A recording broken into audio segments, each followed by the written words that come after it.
Master Mohit, our culture and our beliefs. Our culture and our beliefs, TM Mohit. Over to Thank you all.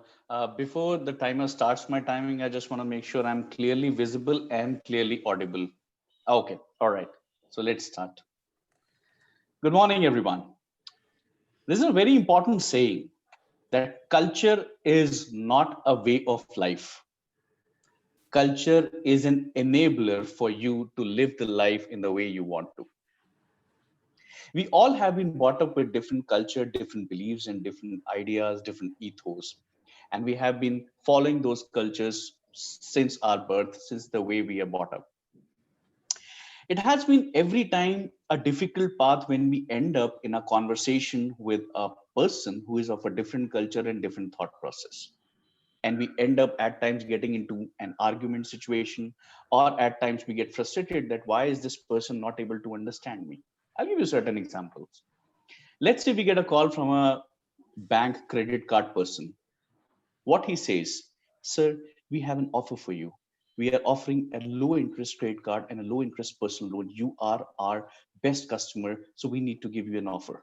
What is our response? Not all of us, but most of us. What do we do? The first response is we mute our phones, or even if we don't mute our phones, we speak an F word in our own cultural language, and we ask that person to shut up and shut down the phone. Another example, I'm talking to my kid or anyone who has a kid or talking to anybody else's kid who is a toddler. What we do, we get frustrated with the kid when the kid starts crying and asks for something. And our first response is, why the hell are you crying? Why can't you speak up? Why can't you tell me what you are looking for? Right? Another example, when I'm talking to my parents, imagine not all of us, most of us, when we are having tech conversations with that.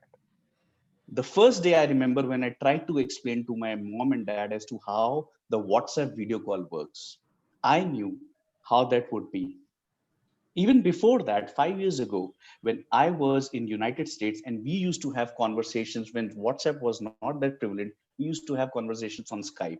I knew how difficult was it for me to explain them how to set up Skype and work with me and have a video call. What these examples show us, these examples tell us that each one of us come up with a different background, different culture. We may be from the same family, but we are born, brought up, live, and survive in a certain set of cultural environment. And we need to respect each other's environment to that level that we empathize with each other, understand their cultural diversity, step into their shoes, and we as effective communicators, if we are able to do it, we will be able to make a good relationship with the people and survive in a much better, smoother way. Now, think of it. These were the examples that I gave when I was on the leading side. I was not able to explain my viewpoint. I am sitting with a level of executives in my organization, and we are discussing the financial growth of my company. They are talking all in terms of GDP, my gains, my profit, what is my NPL, what is the FT equivalent, so many financial management terms that I feel myself a stupid person sitting in front of them, similar to what Girish's daughter Avya used to see us in front of the camera, where she is not able to realize what the hell these people are talking about. I consider myself to be an engineering graduate with a diverse background. I have roamed around the world. I have traveled across countries. But then, if someone gives me an editorial to read about the financial standards or the Financial Times newspaper, I'm like, what the hell is written in this? I keep on Googling it. A two paragraph of an editorial, it takes me at least 5 hours to understand what is written in this because it is all full of financial terminologies and terms. So that doesn't mean that I'm an idiot. That doesn't mean I don't know. That doesn't mean I'm not educated. It's just because I am not from a financial management background. I don't understand the culture of how the financial management folks talk about and how they coordinate with each other. So let me share you certain ground rules as we all should follow in order to make sure that we understand each other's culture and work in a more effective way. Rule number one, effective communication. We all know that we have to be more clear in what we are trying to communicate. Rule number two, when you are talking to the people with different culture and diversity, there's always a scope of ambiguity. What I mean by that is you always are not able to understand what that person is trying to say. Try to empathize and get into his or her shoes, or ask him or her to get into your shoes and make each other understand what we are trying to say. Rule number 3, avoid using slangs.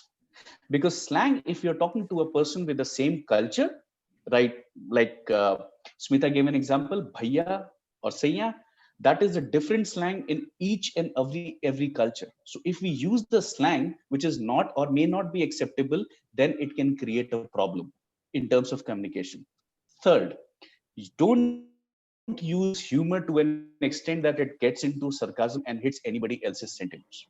If you use humor which is acceptable or not acceptable to anyone, then it can end into a conflict and argument. We should avoid using that. Last but not the least, we should be patient. We should understand each other. And if, let's say, even after doing all this, we are not able to understand each other, we should still be patient and make sure that we give enough time for the person sitting in front of us to accept our viewpoint and we to accept their viewpoint. If we try to follow these mechanisms, if we try to make sure that we understand people from different cultures, especially in today's world, while we are in the time of globalization, it's very important that we empathize with each other.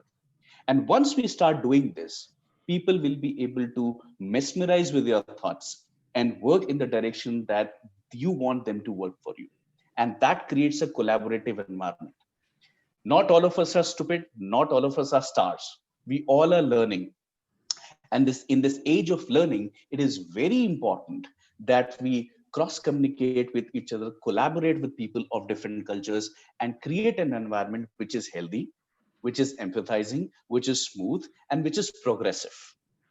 So there's a very important saying that bringing up with the people of a different culture, the thought process, when it is combined together in a more empathizing, in a more collaborative manner, creates the world full of opportunities.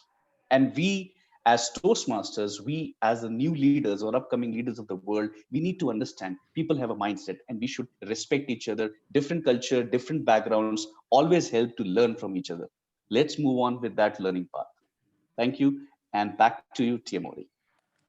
Thank you, Mohit.